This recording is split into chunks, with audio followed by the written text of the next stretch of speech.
അമിത്ഷാന്റെ ബുദ്ധിപരമായിട്ടുള്ള നീക്കത്തെ കൊണ്ടാണ് ഒക്കെ പിടിവീണ്. എങ്ങനെയായിരുന്നു ബുദ്ധിപരമായ നീക്കം? ഞാൻ മുഖം മറച്ചു പോയിട്ട് പുള്ളിക്കാരനെ കണ്ടുപിടിക്കണമെങ്കിൽ പുള്ളിക്കാരൻ എക്സ്പീരിയൻസ് ഉണ്ടായിട്ടുണ്ടല്ലോ. അതെ അതെ, മുഖം മറിച്ചിട്ടൊന്നും കാര്യമില്ല. മുഖം പറഞ്ഞിട്ടൊന്നും കാര്യമില്ല.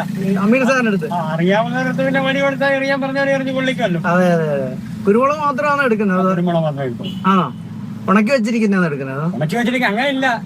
കുരുമുളക് മാത്രമേ എടുക്കാൻ ലക്ഷ്യമൊന്നുമില്ല. പിന്നെ കുരുമുളക് സ്പെഷ്യലാ. കള്ളന്മാർക്ക് ഒരു രൂപ മുതൽ ഒരു പിന്ന് വരെ കിട്ടിയാ എടുക്കുന്നു.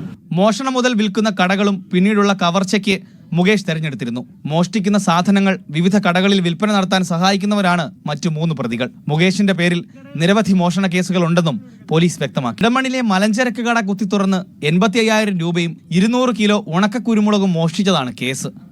4 പേർ പോലീസിന്റെ പിടിയിലായി. മോഷണം മുതൽ വിറ്റ പുനലൂരിലെ കടയിൽ പ്രതികളെ തെളിവെടുപ്പിനെത്തിച്ചു. അവിടെ വെച്ചാണ് മോഷണത്തെക്കുറിച്ചുള്ള ചോദ്യത്തോട് പ്രധാന പ്രതിയായ പുനലൂർ സ്വദേശി മുകേഷിന്റെ രസകരമായ മറുപടി. പിടികൂടിയ SIയെ അഭിനന്ദിക്കുകയാണ് പ്രതി. മോഷ്ടക്കേസിൽ പിടികൂടിയ പോലീസുകാരനെ അഭിനന്ദിച്ച് മോഷ്ടാവിന്റെ മറുപടി. മുഖം മറച്ചിട്ടും തന്നെ ബുദ്ധിപരമായി പിടികൂടിയെന്നും അറിയുന്നവന്റെ കയ്യിൽ വടി കൊടുത്താൽ എറിഞ്ഞു കൊള്ളിക്കുമെന്നുമായിരുന്നു പ്രതിയുടെ രസകരമായ പ്രതികരണം. കൊല്ലം തെന്മല ഇടമണ്ണിൽ മലഞ്ചരക്ക് കട കുത്തി തുറന്ന് മോഷണം നടത്തിയ കേസിലാണ് പുനലൂർ സ്വദേശി മുകേഷിനെയും മറ്റു 3 പേരെയും പിടികൂടിയത്.